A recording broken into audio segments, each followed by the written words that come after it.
image of Jesus Christ that we hold today might not truly represent how he appeared or the profound impact he had on those who encountered him. A letter, reportedly written by Pontius Pilate to Emperor Tiberius, offers an extraordinary glimpse into the life of Jesus from the perspective of the Roman governor who sentenced him to death. This letter delves into Jesus' physical appearance, his wisdom, the miracles attributed to him, and his impact on both Romans and Jews. What Pilate describes goes beyond what is recorded in the Gospels, providing a unique and, at times, unsettling narrative. What did Pilate see in Jesus that struck him so profoundly? How could a humble man from Nazareth leave such an impression on one of Rome's most powerful provincial rulers? The letter begins with Pilate lamenting the turmoil he faced as the governor of Judea, a province rife with rebellion and unrest. He describes his struggles to maintain order and his initial awareness of Jesus through rumors that reached him. Pilate recounts hearing about a young Galilean preacher who taught peace, humility, and devotion to a singular God, a doctrine that seemed to challenge both Roman polytheism and Jewish traditions. Intrigued, Pilate sent his trusted secretary Manlius to observe Jesus among the people. Manlius returned with astonishing accounts of a man whose words resonated with wisdom that surpassed even the great philosophers of Rome. Pilate, skeptical yet curious, decided to observe Jesus personally. He describes seeing Jesus addressing a crowd standing under the shade of a tree, speaking with calmness and clarity. Pilate noted that Jesus' demeanor set him apart. He was not a man of rebellion or strife, but of profound serenity and purpose. When Pilate finally summoned Jesus to the praetorium, he admits to being overwhelmed by an inexplicable sense of awe. As Pilate stood on the balcony watching Jesus approach, he felt his composure falter. The Nazarene exuded a calm that Pilate described as otherworldly. His presence seemed to emanate purity, challenging even the hardened Romans' notions of authority and power. Pilate writes that he felt his own feet rooted to the ground, an unshakable tremor overtaking him in the face of this man's quiet dignity. Pilate's letter also highlights the tension between Jesus and the Jewish authorities of the time. While Jesus' teachings were often critical of religious leaders, his criticisms were laced with truth rather than malice. He called out the hypocrisy of the Pharisees and scribes, likening them to whitewashed tombs, outwardly beautiful but inwardly filled with decay. Such words, though offensive to the elite, resonated deeply with the common people. Pilate, observing the growing unrest, understood that Jesus was no ordinary man, but he also realized the danger this posed to the fragile stability of Jerusalem. Despite the mounting pressure from the Jewish leaders, Pilate hesitated to arrest Jesus. He saw no threat in a man who preached love, humility, and obedience to both divine and earthly authorities. "Give to Caesar what is Caesar's, and to God what is God's," Jesus had said, a statement that left Pilate astounded by its balance of wisdom and loyalty. Yet, the demands of the crowd, driven by the influential leaders, eventually forced Pilate's hand. Pilate's reflections in the letter suggest a deep inner conflict. He admired Jesus and recognized his innocence, but felt trapped by the political and social pressures of his role. He described the trial as an act of reluctant governance, a choice made to maintain order rather than justice. The letter concludes with Pilate's acknowledgement that his encounter with Jesus left an indelible mark on him, one that lingered long after the crucifixion. This letter, whether historical fact or compelling legend, offers a powerful perspective on Jesus' impact, not only on the masses, but also on a man of authority like Pilate. It raises questions about the true nature of power, purity, and the legacy of one who stood unshaken before both the people and the rulers of his time. Could Pilate's words reflect a deeper truth about Jesus' mission and the profound impression he left on all who crossed his path? The letter. As Jesus approached, his presence seemed to speak louder than words. He stopped and, with a gentle gesture, communicated a calm assurance. "I am here." There was something extraordinary about him, a quiet strength that no artist could ever fully capture. His appearance neither repelled nor intimidated, yet it left me feeling weak and unworthy to approach further. "Jesus," I addressed him at last, my voice trembling. "Jesus of Nazareth, for 3 years I have granted you the freedom to speak openly, and I do not regret it. Your words are profound and wise. I do not know if you have studied Socrates or Plato, but your simplicity and greatness surpass even those philosophers. The emperor himself is aware of your presence, and as his representative, I have ensured your liberty. But I must caution you. Your words have attracted enemies who are both powerful and misguided." I reminded him of Socrates, who also fell victim to his adversaries. "Your enemies are even more furious," I warned, "turning against you for the harshness of your truths, and against me for granting you the freedom to speak. Some even accuse me of conspiring with you to undermine the limited power Rome allows the Hebrews." I urged him to moderate his words, fearing they would provoke unrest. Jesus responded with serenity. "Ruler of the earth, your wisdom is not divine. Ask Mount Tabor to halt its course, and it will answer that it follows the Creator's laws. Before the rose of Sharon blooms, the blood of the righteous will be shed." Deeply moved, I replied, "Your blood will not be spilled. I value your wisdom far above the rebellious Pharisees who abuse the freedom granted by Rome." Jesus, with a serene smile, said, "When the time comes, there will be no refuge for the Son of Man, neither on earth nor beneath it. True refuge lies in the heavens. What the prophets have written will be fulfilled." Though I promised him protection, he declined it, departing with an unshakable grace. His presence, though awe-inspiring, left me with an inexplicable heaviness. Herod, on the other hand, joined Jesus' enemies in seeking revenge. Despite his vanity, Herod hesitated to act decisively against Jesus, likely fearing the repercussions. During a visit to the praetorium, Herod mockingly asked my opinion of the Nazarene. I described Jesus as a sage whose teachings were not political and posed no threat to Rome. Herod, with a smirk, dismissed my response. As Passover drew near, the city became a powder keg. Crowds, incited by bribes from the temple treasury, demanded Jesus' death. The unrest grew as tensions escalated. Informants reported that religious leaders had orchestrated the chaos, using their influence to incite rebellion. A Roman centurion was publicly humiliated, further inflaming the situation. I sought reinforcements from the governor of Syria, but my request was denied. With few soldiers under my command, I was left to endure the mounting unrest in a city on the brink of chaos. Jesus was arrested under fabricated charges of rebellion. The Herodians, Sadducees, and Pharisees united against him, their motivations rooted in mutual disdain and political opportunism. The Herodians and Sadducees resented Roman rule and despised me for prior actions, including my introduction of imperial banners into Jerusalem. The Pharisees, however, focused their ire on Jesus, whose teachings exposed their hypocrisy.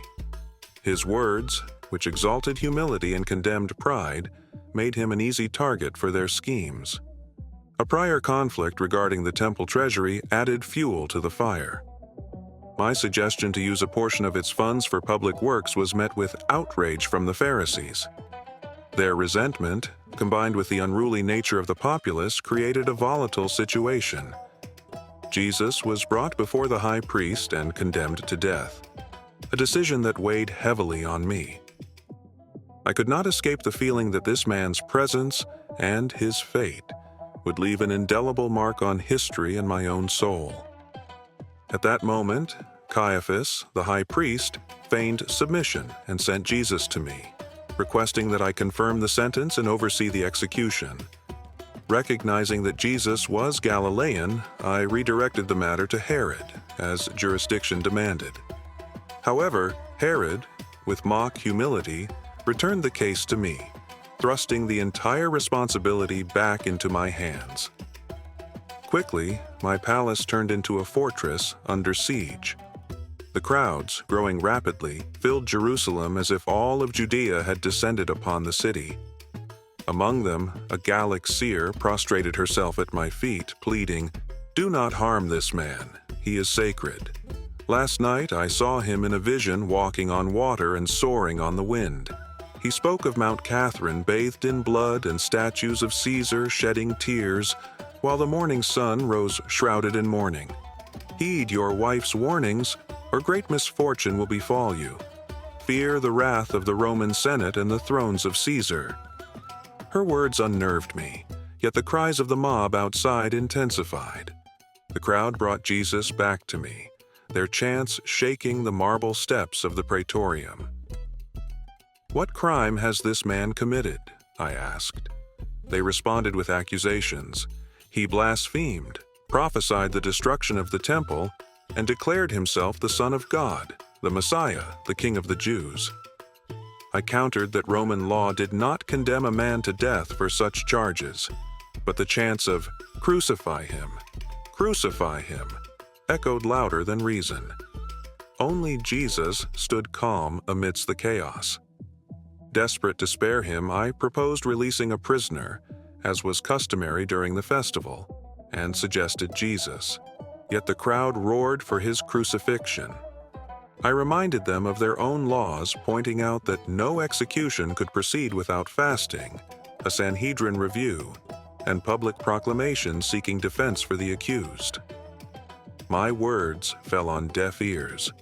Their hatred only grew, unrelenting. I ordered Jesus to be flogged, hoping it would appease them. Instead, their fury intensified.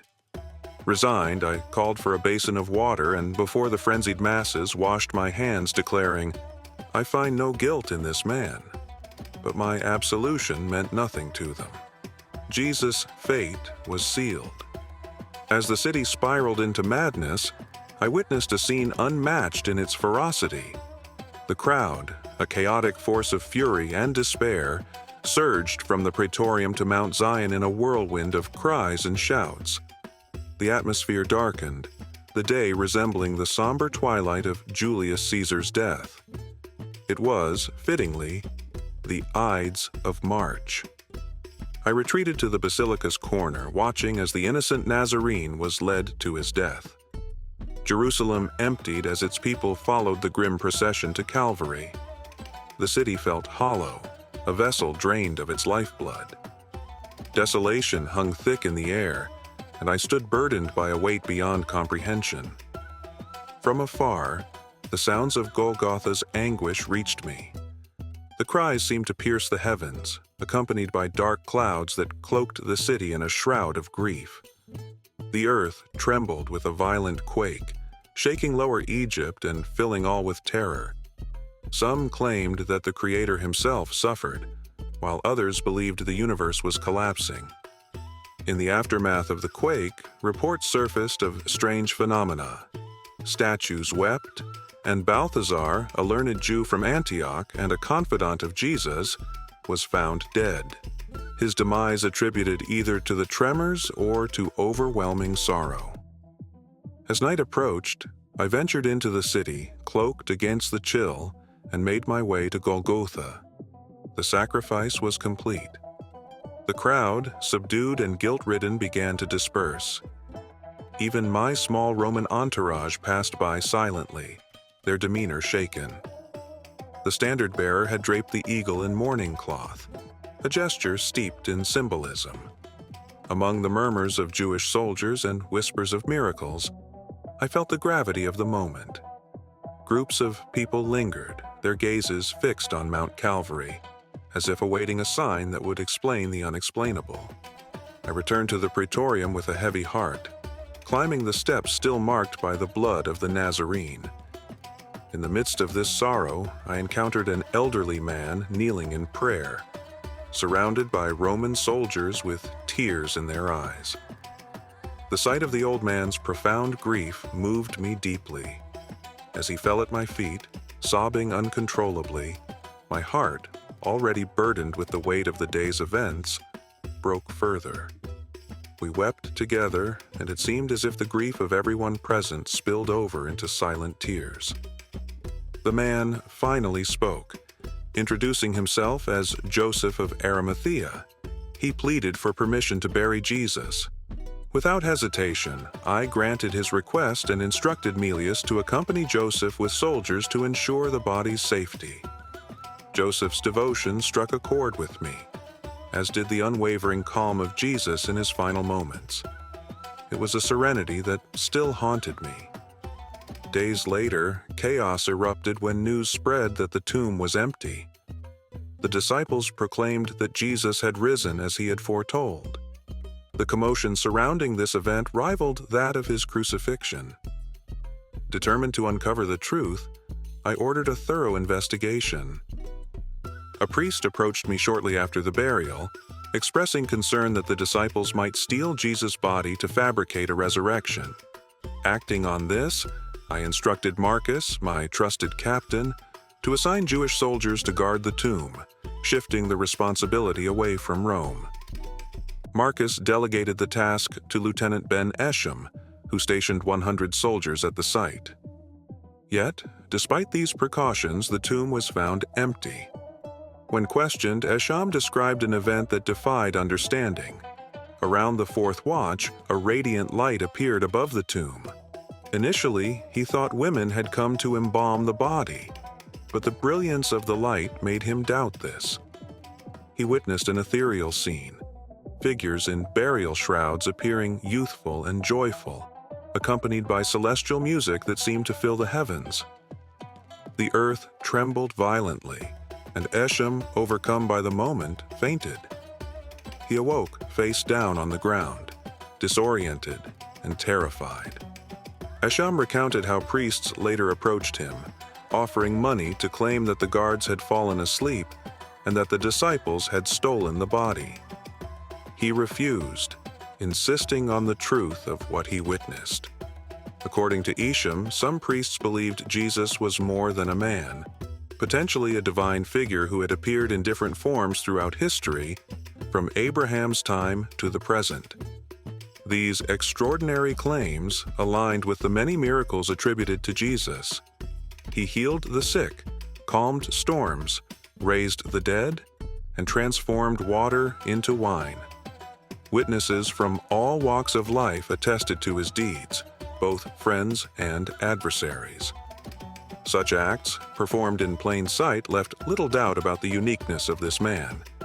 Even at the cross, one onlooker proclaimed, "Truly, this was the Son of God." Pontius Pilate himself described Jesus as a man of remarkable presence. His features, while humble, radiated kindness and strength. He had an average build, with light brown, slightly wavy hair that fell over his shoulders. His eyes, described as varying between light brown and blue, held a depth that seemed to pierce through one's soul. Jesus' skin was fair, with a smooth texture that reflected a life spent outdoors yet cared for.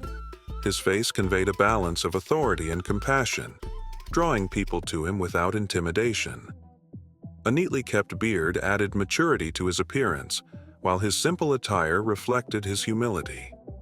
He wore a long robe and tunic, devoid of adornments, embodying detachment from material wealth. Without words, his presence exuded peace and understanding. These events, Sovereign, have left an indelible mark on all who witnessed them, myself included. The empty tomb, the celestial light, and the profound impact of this man have stirred something beyond human comprehension. I have strived to present these details faithfully, knowing that my actions have faced scrutiny. With utmost respect and loyalty, I leave this account for your judgment. If you enjoyed this narrative, subscribe to the channel for more stories that unveil history's deepest mysteries. Click the video on your screen to explore further.